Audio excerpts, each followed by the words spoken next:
नमस्कार, जम्मू कश्मीर की खास बुलेटिन में आप सभी का स्वागत है और मैं हूं चेतना शर्मा आपके साथ। चलिए खबरों का सिलसिला शुरू करते हैं। जम्मू के साथ साथ इस केंद्र शासित प्रदेश के अन्य जिलों में भी आज ईद उल अजहा का त्योहार बड़ी अकीकत के साथ मनाया जा रहा है। जम्मू और इसके आसपास के इलाकों में मुस्लिम समुदाय के लोगों ने मस्जिदों में पहुंचकर नमाज अदा की और एक दूसरे को इस त्योहार की मुबारकबाद दी। जम्मू में ईदगाह में आज बड़ी संख्या में मुस्लिम समुदाय के लोगों ने ईद की नमाज अदा की और एक दूसरे को ईद की मुबारकबाद पेश की। उधर श्रीनगर के हजरत बल में भी बड़ी संख्या में मुस्लिम समुदाय के लोगों ने ईद उल अजहा की नमाज अदा की। नमाज अदा करने वालों में पूर्व मुख्यमंत्री डॉक्टर फारूक अब्दुल्ला, श्रीनगर के मेयर जुनैद अजीम मट्टू भी शामिल थे। वहीं बड़ी ब्राह्मणा की तेली बस्ती में स्थित जामा मस्जिद में भी बड़ी संख्या में लोगों ने ईद की नमाज अदा की और गले मिलकर एक दूसरे को ईद की मुबारकबाद दी। उधर भद्रवा में भी ईदगाह में बड़ी संख्या में मुस्लिम समुदाय के लोगों ने ईद की नमाज अदा की और गले मिलकर एक दूसरे को ईद की मुबारकबाद पेश की। यहाँ पे मुस्लिम बरादरी इस बकरा ईद को बड़े हर्षोल्लास से यहाँ पे मना रही है और हम सब लोग एक दूसरे के साथ खुशियाँ बांटते हुए एक दूसरे के त्योहारों में हमेशा शमूलियत यहाँ पे करते हैं। यही परंपरा है, भाईचारे की परंपरा। और आज के दिन यही दुआ यहाँ पे करते हैं सब लोगों के साथ कि मुल्क की सतह पे अच्छा माहौल यहाँ पे रहे, जो लॉ एंड ऑर्डर प्रॉब्लम ख़त्म हो जाए, हम भाईचारे के साथ रहें और किसी भी तबके को, कोई भी फिरका परस्त ताकत हो, कोई भी किसी से भी संबंधित क्यों ना रखता हो, कोई मंच ना मिले कि एक दूसरे के धर्म को ठेस पहुंचाने के लिए कोई कदम उठाने का मौका मिले। हम सब लोग मिलजुल के रहेंगे, भाईचारे का साथ रहेंगे, तो यही एक चाबी है जिससे अपने मुल्क को खुशगवार माहौल से आगे की ओर ताकतवर हम बना सकते हैं। ईद की ढेर सारी दिल की उम्मीद गहराइयों से मुबारकबाद अहले इस्लाम को और बिलखसूस जम्मू और कश्मीर और श्रीनगर के अवाम को। लोगों से ये गुजारिश इल्तिजा रहेगी कि हस्बे मामूल जो मुस्तहिक हैं, गरीब हैं, मिस्कीन हैं, उनका ख्याल रखें, सादगी के साथ जो ईद का तकद्दुस है उसको माने और मनाएं और अमन और खुशहाली के लिए रियासत की, मुल्क की पूरी दुआ करें। मैं आपको भी मुबारकबाद देता हूँ ईद उल अजहा की। ये ईद जो है वो एक खुशू का पैगाम लेके आती है, अमन का पैगाम लेके आती है।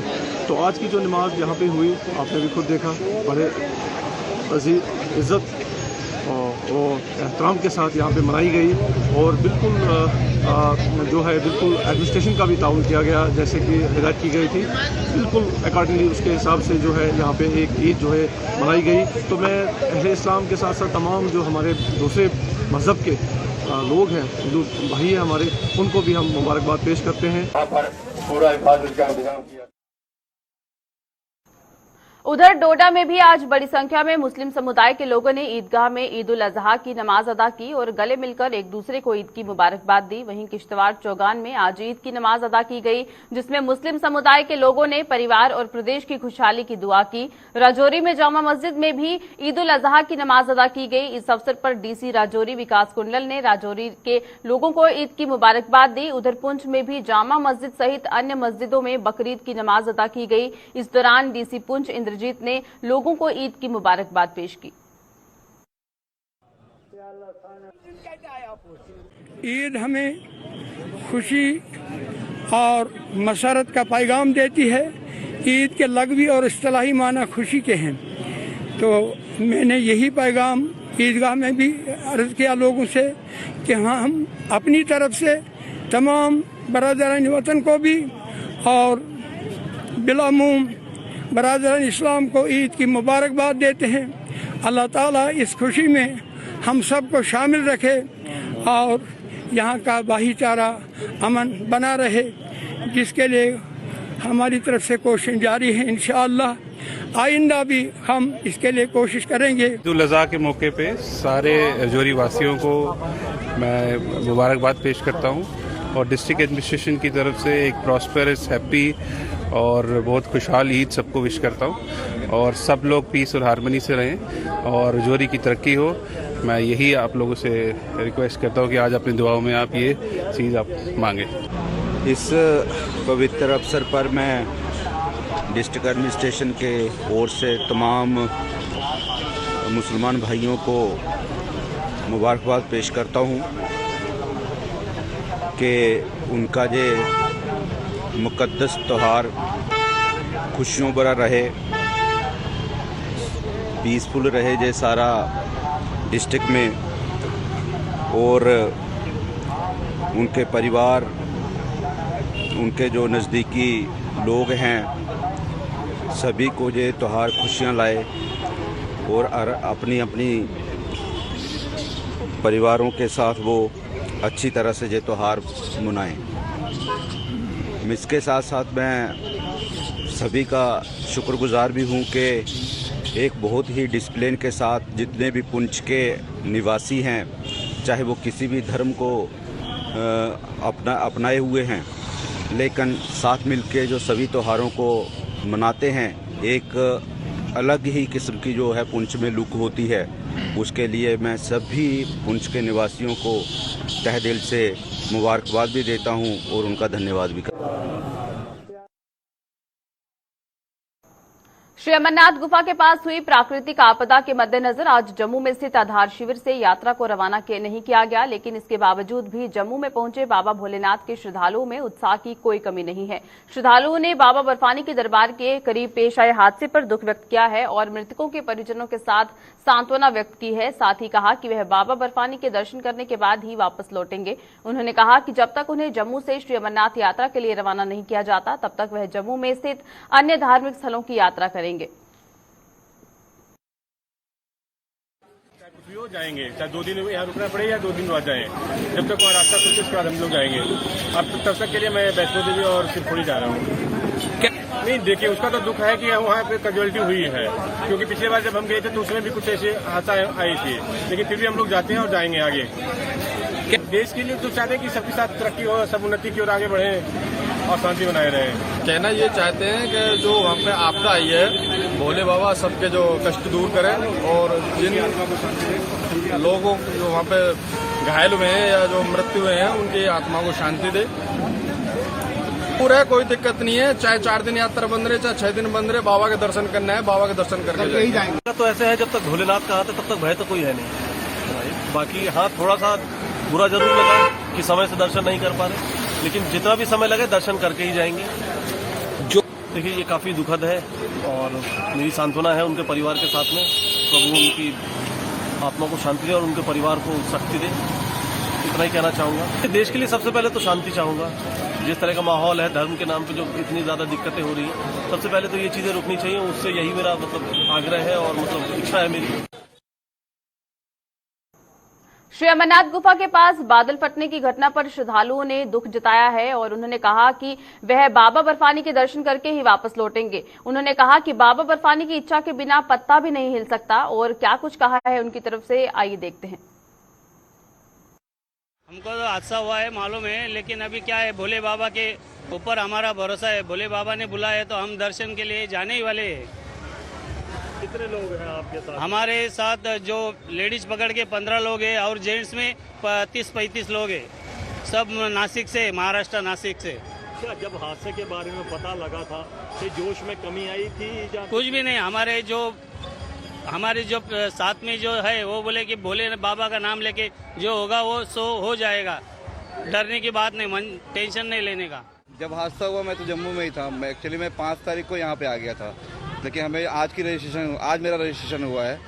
अब थोड़ा डर सबको बना हुआ है, घर से फ़ोन काफ़ी आ रहे हैं कि आप लोग वापस आ जाओ, लेकिन अब चूंकि हम लोग आए हैं तो बाबा का दर्शन करके ही जाएंगे। हम लोग करके जाएंगे बाबा का दर्शन। मन में कोई मन में है कि बस बाबा का दर्शन हो जाए। बाबा का आशीर्वाद है तो कोई मन में डर नहीं है, वो है तो सब कुछ। हाँ, वो रहेगी तो फिर। मेरा नाम सोनू पाल है, मैं रामगढ़ से आया हूँ, दिल्ली से। और कितने लोग? हम 12 लोग आए हैं और हमारे अंदर जोश है। वहाँ यात्रा में जो भी हादसा हुआ है उसको देखते हुए फिर भी हम चाहते हैं कि मौसम वहाँ ठीक ठाक मिले और हमारे जितने भी भाई हैं, जितने भी श्रद्धालु आए हैं, सबकी यात्रा शुभ और मंगलमय हो। और सबसे यही अनुरोध है कि डिसिप्लिन और व्यवस्था को बनाए रखें, घबराए नहीं। क्या कहाँ थे जब आपको जानकारी मिली थी उधर? हम उस टाइम दिल्ली में थे, घर से निकल रहे थे। कोई कमी आई जिस? नहीं जी, बिल्कुल नहीं। बाबा का नाम है, जय बाबा बर्फानी। हम दिल्ली थे और हमने पूरे मतलब मन में ऐसा था 1 साल से, मतलब इतना उत्साह हुआ था कि हम अमरनाथ बाबा के दर्शन करने ही है। तो फिर हमने, अब घर वाले भी बोल रहे थे पर हम फिर भी गए, हम दर्शन करने जाएंगे क्योंकि यहाँ तो ऐसा होता है जब बाबा की मर्जी बिना तो कुछ होता ही नहीं है, पत्ता भी नहीं हिलता, तो हम कैसे न रुके। हम 1 साल से इंतजार कर रहे थे। जम्मू में भारी संख्या में अमरनाथ श्रद्धालुओं के पहुंचने का सिलसिला जारी है। जम्मू के महाजन हॉल स्थित यात्रा पंजीकरण के भीतर और बाहर शिव भक्तों का जमावड़ा लगने लगा है और हर कोई बाबा बर्फानी के दर्शनों को लेकर बेहद उत्साहित दिख रहा है। सरस्वती धाम से टोकन हासिल करने वाले श्रद्धालुओं का पंजीकरण महाजन हॉल में किया जा रहा है, जहां उनकी सुविधा के लिए प्रशासन की ओर से हर किस्म के बंदोबस्त किए गए हैं। काफ़ी दिनों से इंतजार था हमें आने का, 2 साल बीच में कोरोना भी आया है और अब तो जब से रजिस्ट्रेशन शुरू हुआ तब से काफ़ी उत्साहित थे हम यहाँ आने के लिए। तो कितना उत्साह देखा जा रहा है भक्तों में? सभी भक्तों में बहुत ज़्यादा उत्साह है भगवान के दर्शन के लिए। इस तरह से आपदा घटी है वहाँ पर? वहाँ आपदा घटी है, आपदा के बारे में पता चला, पर आपदा से उत्साह कम नहीं हुआ बल्कि दुगना उत्साह बढ़ा है सभी लोगों का बाबा के दर्शन करने के लिए, शिव के दर्शन करने के लिए। वहाँ शिव का साक्षात रूप है, तो माँ भगवती का वहाँ जाने के बाद बताएंगे। मतलब जैसे बैतूल जिले से आया हूँ सर, बहुत उत्साह है सर हमारे मन में वहाँ अमरनाथ जाने का। पहली बार आए हैं यहाँ यात्रा में, लेकिन जो आपदा हो रही है उसके लिए बहुत गहरा दुख है, लेकिन बहुत इच्छा है सब लोगों की, हम जाना जरूर चाहेंगे वहाँ। और अभी सभी लोग आए हैं, 8-10 लोग लगे आए हैं, बहुत उत्साह है हमारे अंदर कि हम जरूर जाए बाबा बर्फानी के दर्शन करें, प्राकृतिक के बाबा जी के उनके दर्शन करने की बहुत तीव्र इच्छा हमारे अंदर। हम 8 दिन से आए हुए और रुके हुए दर्शन करने के लिए। चीन से आया हूँ और यहाँ का जो प्रशासन ने जो अच्छी व्यवस्था की हुई है उसके बारे में बड़ी देखकर बड़ी खुशी हुई है। यहाँ खाने का पानी का बहुत अच्छा इंतजाम है और यहाँ प्राकृतिक का नज़ारा देखने आए हैं हम बाबा बर्फानी का। यहाँ कोरोना की वजह से कुछ दिन 2 साल ये थोड़ा बंद रहा, उसका बड़ा दुख है इस बात का। बाकी भगवान अब आगे हम यही कहेंगे भाई कोरोना ना हो आगे और हम प्राकृतिक का नज़ारा देखने आए हैं। जिस तरह से बादल फटा, वहाँ पर कई कैजुअलिटी हो चुकी है, फिर भी उत्साह जो है भक्तों का कम नहीं हो रहा, क्या कहेंगे? जो कैजुअलिटी हुई है उसका बहुत दुख है। बाकी यहाँ का नज़ारा हम देखने आए हैं और उत्साह इससे कम नहीं हुआ है, हमारा उत्साह और बड़ा है। बिल्कुल हम बाबा जी के यहाँ जाएंगे। हम लोग झांसी जिले से हैं, उत्तर प्रदेश से। हम लोगों का 13 लोगों का ग्रुप है और बब्बा के दरबार में जा रहे हैं। ये जो दुर्घटना हुई है थोड़ा दुखद है, हम लोगों को दुख है, लेकिन भोले की मर्जी है, उसके आगे कुछ नहीं कह सकते हैं। तो फिर भोले का दरबार है, वहाँ जो लिखा है वहाँ होना है। कितना उत्साह देखा जा रहा है फिर भी लोगों में? ये देखिए उत्साह है, सब लोग दर्शन के प्यास हैं, दर्शन करने के लिए जा रहे हैं। घटनाएं तो घटती रहती हैं, जिसकी लिखी है वो होना है। भाजपा के वरिष्ठ नेता एवं राष्ट्रीय पार्षद सदस्य रफीक वानी ने बेस कैंप बालटाल का दौरा किया। इस दौरान अमरनाथ की पवित्र गुफा के करीब बादल फटने से पैदा हालात का जायजा लिया गया। इस दौरान उन्होंने बेस कैंप में मौजूद यात्रियों से भेंट की और उन्हें पेश आ रही समस्याओं की जानकारी हासिल की। इसके बाद उन्होंने श्रीनगर के SKIMS अस्पताल का भी दौरा किया और घायल यात्रियों के स्वास्थ्य की भी जानकारी हासिल की। अपने दौरे के बाद मीडिया को संबोधित करते हुए भाजपा नेता ने कहा कि इस दुखद घटना की सूचना के बाद भाजपा के तमाम कार्यकर्ता राहत और बचाव कार्य में जुट गए हैं। न्यूज़ हमारे नॉलेज में आ गई तो तुरंत हमने अपने जितने भी हमारे कार्यकर्ता है भारतीय जनता पार्टी के, हमने तुरंत उनको वहाँ पे रेस्क्यू के लिए लगाया है और ऑलरेडी हमारा मतलब एक टीम बना है जो बालतल से भी काम कर रहा है और चंदनवाड़ी की ओर से पहलगाम की तरफ से भी काम करते हैं। तो जब ये मैसेज हमारे को मिली तो हमने तुरंत डिस्ट्रिक्ट एडमिनिस्ट्रेशन से कॉन्टेक्ट किया। तो डिस्ट्रिक्ट एडमिनिस्ट्रेशन ने हमारे को ये बताया, शाम के 10 बजे हम बिल्कुल एडमिनिस्ट्रेशन के टच में थे, तो उन्होंने ये बताया कि जो बालतल का रास्ता है वो थोड़ा शॉर्ट पड़ता है, जितने भी डेड बॉडीज है, जितने भी इंजोर्ड पर्सनस है, उनको बालतल के ओर से शिफ्ट किया जाएगा। तो सो दैट हम पहलगाम का जाना आपका भी कोई मतलब ही नहीं रखता है। तो इसी चीज को मद्देनजर रखते हुए सुबह हमने मॉर्निंग 7 बजे हम यहाँ से निकले, सीधा बालतल पहुंचे और वहाँ पे 13 मतलब यात्री जो इंजोर्ड है तो उनका ट्रीटमेंट वहाँ चलता है और वो बिल्कुल सेफ है, कोई परेशानी नहीं है। महंगाई के इस दौर में आम लोगों पर टैक्स का नया बोझ पड़ने वाला है। GST काउंसिल की 47वीं मीटिंग में लिए गए फैसलों के बाद अब सभी अनब्रांडेड अनाज GST के दायरे में आ गए हैं। इससे अब इन पर भी कम से कम 5% टैक्स लगेगा। जीएसटी काउंसिल के इस फैसले को लेकर जम्मू के व्यापारी वर्ग में भारी रोष है। इन लोगों के मुताबिक महंगाई से बेहाल लोग इससे प्रभावित होंगे और जनता के साथ साथ व्यापारी वर्ग भी प्रभावित होंगे। व्यापारियों ने जीएसटी काउंसिल से अपने इस फैसले पर पुनर्विचार करने की अपील की है। व्यापारियों ने धमकी दी कि अगर जीएसटी काउंसिल ने अपने इस फैसले पर पुनर्विचार नहीं किया तो आंदोलन करने पर वह मजबूर हो जाएंगे। मैं समझता हूँ आटा दाल चावल जो है एसेंशियल सप्लाई है, उसमें हर एक वर्ग का जो लोग खाया जाता है। अब अगर मैं जो दिन दिहाड़े डेली वेजर्स हैं, अगर मैं उनकी बात करूं जिनकी आमदनी 200 रुपया है, वो इसका ज़्यादा इस्तेमाल करते हैं। अगर ये जीएसटी के दायरे में लाया जाएगा तो महंगाई जो है बढ़ेगी। मैं समझता हूँ कॉमन मैन के ऊपर जो है टैक्स का बोझ बढ़ेगा। हम व्यापारी वर्ग जो है, हमारा काम जो है टैक्स कलेक्ट करके सरकार का देना है। लेकिन अगर मैं समाज की बात करूं, टैक्स का बोझ जो है कॉमन पीपल के ऊपर कम से कम होना चाहिए। और आप देख लो जिस तरह से पेट्रोल और डीजल का बोझ जो है कॉमन पीपल के ऊपर पड़ रहा है, और हमें तो पूरी उम्मीद थी कि हमारे जो है माननीय प्रधानमंत्री जी तेल, पेट्रोल और गैस के कॉमन पीपल के ऊपर कम से कम कितना बोझ जो है डालते तो उसमें ज्यादा खुशी होती थी। अब जीएसटी को, ये जो असेंशियल आइटम है उसके ऊपर अगर ये जीएसटी लगाएंगे तो मैं समझता हूँ बोझ जो है आम आदमी के ऊपर जो है बहुत पड़ेगा। इसमें टैक्स का रेट से कम मैं समझता हूँ 4 से 5 रुपए किलो तक जो है वृद्धि हो जाएगी। जिसमें ये नोटिफिकेशन दी गई है अभी दाल, चावल, आटा, प्री पैक और प्री लेवल जो आइटम होंगी उस पे 5% का टैक्स लगा जाएगा। यानी कि अब जो गरीब को मार पड़ेगी, ये सबसे बड़ी मार जो है गरीब और मिडिल क्लास को मार है। तो 5% जो आटा खाएगा, आज अगर आटे की कीमत 24 रुपये है तो इसको 5 के साथ मल्टीप्लाई करके वो 3-4 रुपये किलो और महंगा हो जाएगा। ऐसे ही हम दालों को लें तो दालों में भी जो है 5% अगर लगने से 100 की चीज 105 रुपए में बिकेगी, जिसका भार किया जो है सारा भार जो है कंज्यूमर पे पड़ेगा। आगे ही लोग जो महंगाई के वजह से मर रहे हैं, गवर्नमेंट उसको और मारने की कोशिश कर रहे हैं। जबकि जब ये जीएसटी लगा था तो उस समय के वित्त मंत्री श्री जेटली जी ने कहा था कि हम खाद्यान्न पदार्थ को बिल्कुल भी नहीं छेड़ेंगे और खाद्यान्न के ऊपर कभी भी हम जीएसटी नहीं लगाएंगे। लेकिन गवर्नमेंट की ये नीति जो है दिन ब दिन बढ़ती जा रही है, जबकि हर साल जो हर क्वार्टर में 14% की हाइक हो रही है जीएसटी में। उसके बावजूद भी गरीब की महंगाई की मार डालने के लिए गवर्नमेंट जो है इस जो दाल, चावल, आटा है, जो रोज खाने वाली आम चीज है, ये एक मध्य वर्गीय परिवार और छोटे गरीब लोगों को एक और नई 5% जीएसटी की मार से मार रहे हैं। और हम आपके माध्यम से अपील करते हैं, अगर इसको नहीं माना गया, अगर इसको नहीं वापस लिया गया तो हम इसको हड़ताल पे भी जाना पड़ेगा, तो हम हड़ताल पे भी जाएंगे। इस टैक्स रिजीम में आने वाली है, ये टैक्स जो है उन लोगों पे पड़ने वाला है। अगर हम स्कूलिंग पे टैक्स लगा रहे हैं, हम कंस्ट्रक्शन पे टैक्स लगा रहे हैं, हम हेल्थ पे टैक्स लगा रहे हैं, तो क्या सोच के लगा रहे हैं? इसमें गरीब जनता नहीं आती, इसमें गरीब जनता भी जो है उनकी भी इन्वॉल्वमेंट है।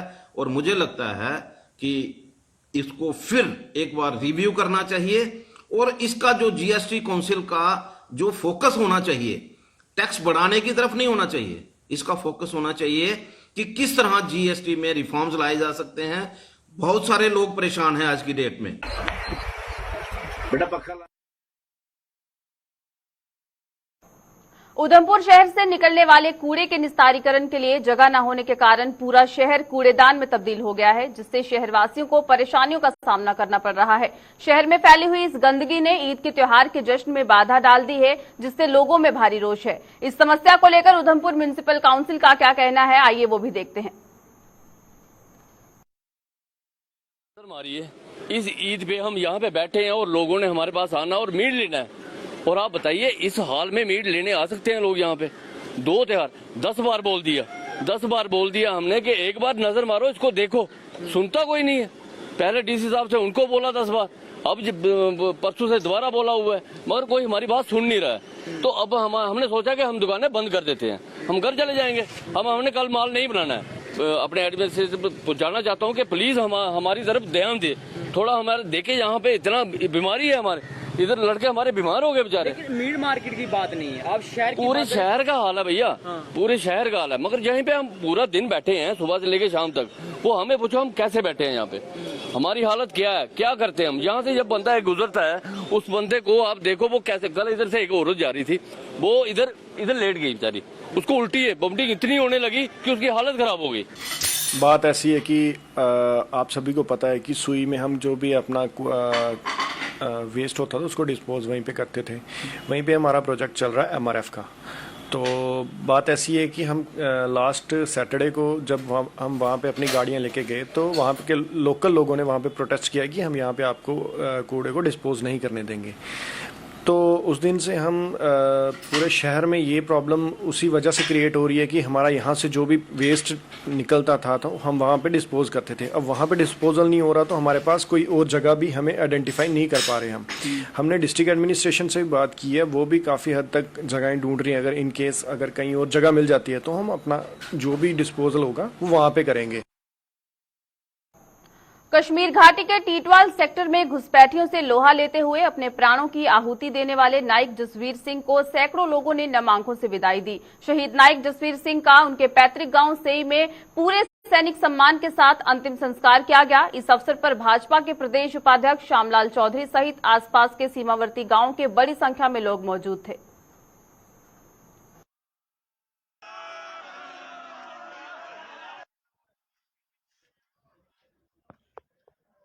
फिर वही शाम है जो शहीद ने वहाँ पे आप देख सकते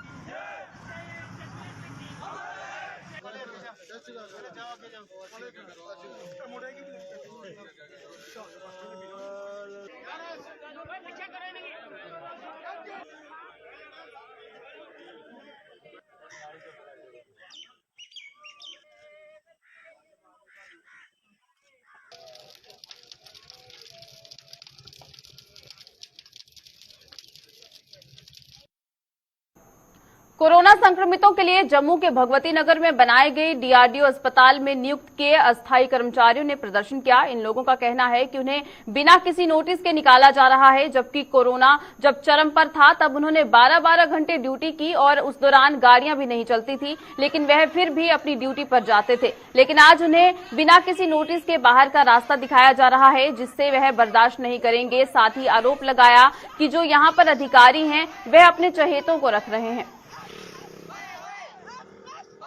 हम 1.5 साल से यहाँ पे काम कर रहे हैं, पर हमें बिना किसी नोटिस के, बिना किसी वजह से हमें यहाँ से टर्मिनेट किया जा रहा है। ना हमें कोई वजह बता रहे हैं, ना हमें कुछ बोल रहे हैं, सीधे आके बोल रहे हैं कि आप जहाँ से टर्मिनेट हो, जहाँ से आए हो चुपचाप घर चले जाओ। क्यों जाए हम, जब 1.5 साल में हम अंदर काम करें, मरे थे ये रात को घर में आराम से सोते थे, हम 12-13 घंटे यहाँ बैठे हुए थे, तब हमें कोई नहीं पूछता था। आज हमारे कितने लोग जितने हमारे साथ काम करते हैं, कितने सारे जिनको कोविड भी हुआ था, उनको भी नहीं पूछा। उनके उल्टे सैलरी से पैसे काटेंगे, क्यों काटे? हाँ, हमारी कोई नहीं सुनता। क्यों नहीं सुनते यार? जो हमारे ऊपर निशा है, HR फार्मासिस्ट है, वो आके अपने रूल बताती। क्यों बताती है अपने रूल? जो हमारे सुपरवाइजर है वो बोलती है रूल ऑफ रेगुलेशन इंडिया, आप उनसे बात करो। तो रूल अपने बताते हैं। कितने लोगों को टर्मिनेट किया है? 48 लोगों को। नए लोगों को रखा क्यों जा रहा है? इसलिए क्योंकि उनकी सिफारिश चल रही है अंदर, इसलिए रखा जा रहा है, क्योंकि उनको कुछ नहीं आता है। उनको सब कुछ आता है, 1.5 साल वालों को कुछ नहीं आता है, और जो जिनको आता है वो उनको रखा जा रहा है। अपील करेंगे लेफ्टिनेंट गवर्नर साहब से, क्या अपील करेंगे? हाँ, अपील करेंगे, जहाँ तो हमें रखो, नहीं तो उनको भी निकालो सबको। मेरा नाम ज्योति है। हम इसलिए प्रोटेस्ट कर रहे हैं क्योंकि हमें ना DRDO वालों ने बिना किसी, DRDO वालों का कोई लेटर नहीं है हमको, ना NHM वालों का कोई लेटर है। इन्होंने पर्टिकुलर बंदे लिए हैं, उनका जिनको 2-2 दिन आए हुए, 2-2 महीने हुए आए। अगर अभी अमरनाथ यात्रा चल रही है, कोई कोविड पेशेंट आता है, उनको तो पता ही नहीं कोविड पेशेंट को कैसे ट्रीट करना है। हम लॉकडाउन में बिना किसी, तब गाड़ियां भी नहीं चलती थी, हम लोग पैदल आते थे, और हमने इधर किट्टे पहनी है 13-13 घंटे, 12-12 घंटे हम सोए नहीं। हमने इतना काम किया। जब अटेंडेंट जो पेशेंट के होते थे वो इधर DRDO का जब बोर्ड पढ़ते थे कोविड का, वो कहते थे वो अंदर नहीं आते थे। हमने सारा काम किया और हमें बिना किसी रीजन के बोला आप जाओ। अब हमें किस बेस पे निकाला है, क्यों निकाला है, हमें वो रीजन चाहिए। तो इनको पता तो होना चाहिए था ना कम से कम, पंकज सर को, बसंत सर को, कि कौन सा स्टाफ यहाँ पे रह रहा है, कौन सा स्टाफ जा रहा है। उन्होंने हमें बोला है कि हमने ये चीज हमने बोली ही नहीं है, हमें पता ही नहीं है। तो फिर निशा मैम अगर जो फार्मासिस्ट है, फिर उन्होंने हमारी लिस्ट कैसे बनाई, वो हमें कैसे निकाल सकते हैं, वो हमें कैसे निकाल सकते हैं। चलिए बुलेटिन में फिलहाल इतना ही, दीजिएगा इजाजत, नमस्कार।